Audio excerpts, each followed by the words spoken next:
Last time on the Morrowind Book Clubs, people smashed the dislike button. I presume, I don't know, this is like just a couple seconds after I recorded the last one, but I'm presuming in the future people hated the second volume.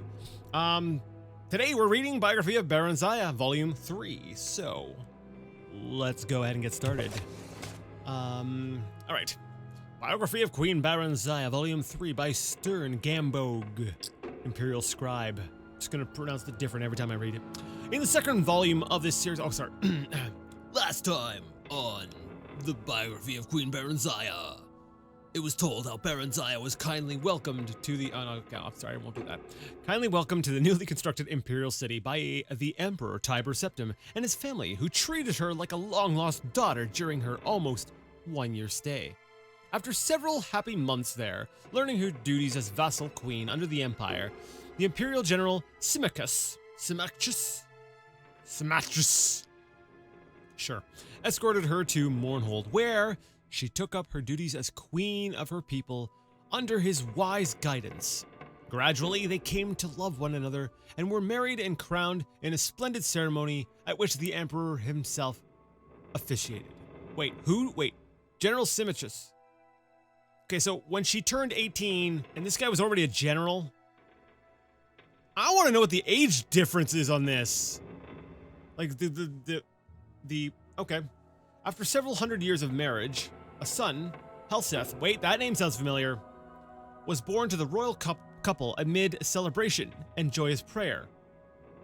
Although it was not publicly known at the time, it was shortly before this blessed event that the Staff of Chaos had been stolen from its hiding place deep in the Mournhold mines by a clever, enigmatic bard known only as the Nightingale. Darn it! No! Okay, I'm sorry.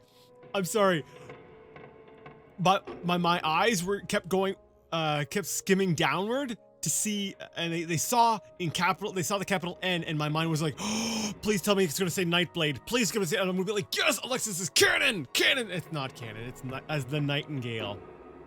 Well, the Staff of Chaos, right? You know, that's the plot from Arena.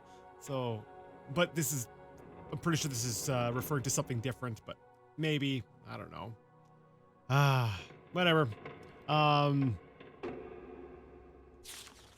8 years after Helseth's birth, Barenziah bore a daughter, Morgiah, named after Symmachus' mother, and the royal couple's joy seemed complete. That's right, if they're elves, they probably have longer life, so the general, while still a decent amount older, would probably be, like, comparatively, like, not that old in Elven years? Whatever. Yes, where was I? Oh yes, and their couple's joy seemed complete. Alas, shortly after that, relations with the Empire mysteriously deteriorated, leading to much civil unrest in Mournhold. After fruitless investigations and attempts at reconciliation, in despair, Barenziah took her young children and traveled to the Imperial City herself to seek the ear of then Emperor Uriel Septim the 7th. Dang. They weren't kidding when they said several hundred years, right? Symmachus remained in Mournhold to deal with the grumbling peasants and annoyed nobility, and do what he could to stave off an impending insurrection. During her audience with the Emperor, Barenziah, through her magical arts, came to realize to her horror and dismay that the so-called Emperor was an imposter! None other than the bard Nightingale, who had stolen the Staff of Chaos. Exercising great self-control, she concealed this realization from him. That evening, news came that Symmachus had fallen in battle with the revolting peasants of Mournhold, and that the kingdom had been taken over by the rebels. Barenziah, at this point, did not know where to seek help, or from whom. Okay, so wait, how many times is the Staff of Chaos involved in ousting the Emperor? Because we know that Jagartharn did that, and that's where the, the Eternal Champion? I believe that it was what they're referred to as, after Arena. There's that, but then there was, okay, who's the Emperor that was captured in Arena? Crap, I'm gonna have to go look that up. But this whole bard nightingale, this is weird. Okay, anyways. The gods, that fateful night, were evidently looking out for her, as if in redress of her loss. King Eadwire of High Rock, an old friend of Uriel Septim and Simicus, came by on a social call.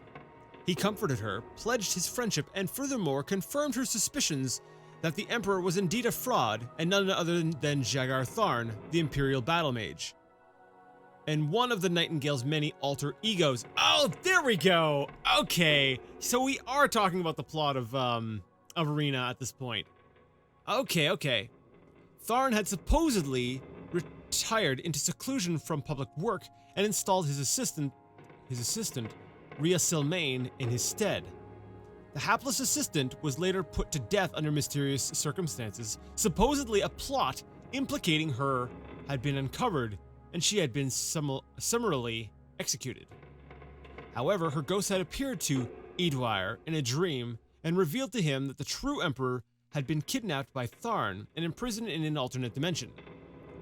Tharn had then used the Staff of Chaos to kill her when she attempted to warn the Elder Council of his nefarious plot.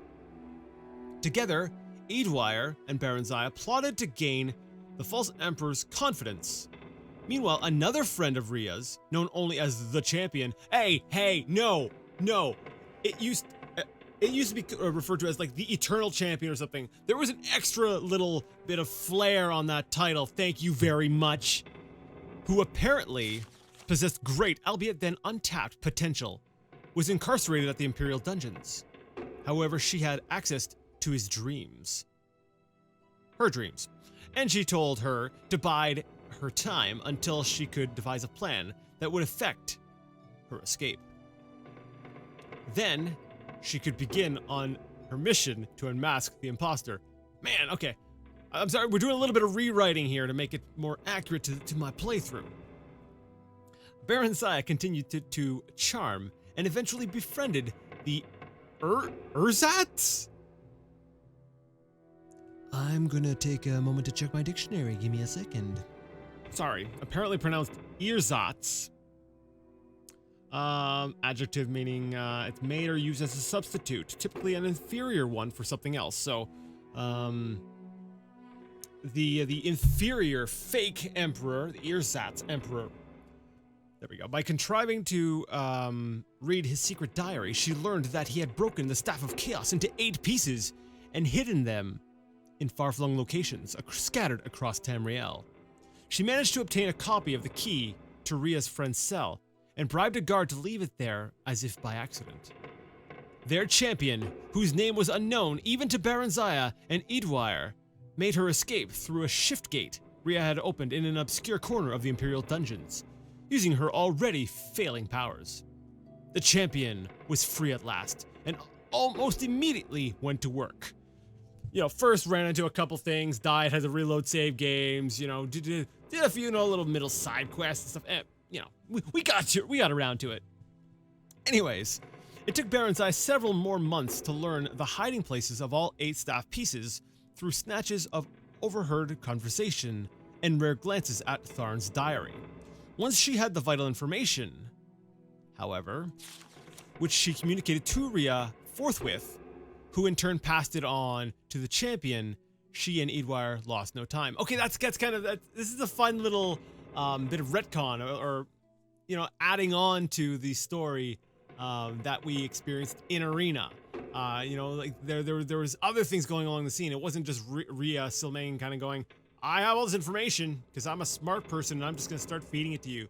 Like it kind of gives you a little bit of that. Like, what else was happening at the time? Oh, okay, this is cool. I like this.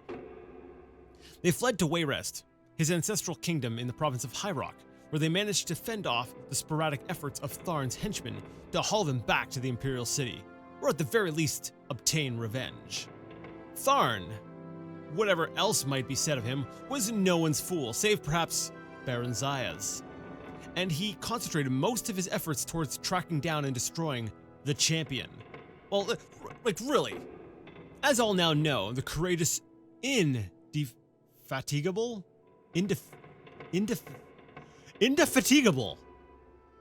I think I know what that's trying to say. It's a play off fatigue, right? So like not getting tired or untiring would be maybe my guess would be how else you could translate that.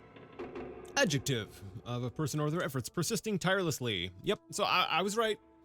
And forever nameless champion was successful in reuniting the 8 sundered pieces of the Staff of Chaos. With it, she destroyed Tharn and rescued the true Emperor, Uriel Septim the Seventh. Following what has come to be known as the Restoration, a grand state memorial service was held for Symmachus at the Imperial City, befitting the man who had served the Septim dynasty for so long and so well. Barenziah and good King Eadwire had come to care deeply for one another during their trials and adventures, and were married in the same year shortly after their flight from the Imperial City. Her 2 children from her previous marriage with Symmachus remained with her, and a regent was appointed to rule Mournhold in her absence. Wait, Helseth! That's where I know the name from! I'm sorry, it finally occurred to me. I was like, wait a second, isn't that the guy you talked to in the Tribunal expansion? Isn't he king? Up to the present time, Queen Barenziah has been in Wayrest with Prince Helseth and Princess Morgaya. Yeah, that sounds familiar too. She plans to return to Mournhold after Eadwire's death, since he was already elderly when they wed. She knows that event, alas, could not be far off, as the elves reckon time. Until then, she shares in the government of the Kingdom of Wayrest with her husband, and seems glad and content with her finally quiet and happily unremarkable life. Oh, no, it's gonna be hundreds of years, right? Between like Oblivion and Skyrim? Because part of me was like, oh my goodness, wouldn't that be cool for Alexis to meet up with Barenziah in Skyrim? Wouldn't that be like the perfect bookend for this Let's Play series? Like, we started it, and even though it wasn't there, it was retconned in that technically Barenziah started the journey with Alexis, and we'd be sort of ending the journey with Alexis and Barenziah. That I think would be really cool. I don't know. I'm excited to finally get to those games. Oblivion and Skyrim. I'm excited to finally get there at some point in the distant future. But I will get there. And I'm don't spoil it for me, unless in case you really want to. But don't. Maybe. I don't know. What do you think? I don't want to be disappointed, but I'm going to be. Should I be disappointed now or later? I don't know. Do what you want. That includes leaving a thumbs up if you liked the video. But as we do things around here, leave the thumbs down if you hated it. Either way, let me know what you thought in the comment section. I suppose you can spoil it. Barenziah is dead by that point, right? Because it's many hundreds of years later. After, yeah, maybe, sure, yeah. Go ahead, spoil it for me, I guess. Don't tell me where she is. If she is there. Yeah. Anyways, either way, that has been the biography of Barenziah. That's all 3 volumes, so I guess we're done with that. Next time we'll read some other books. And until next time, I'd like to ask you all to game on.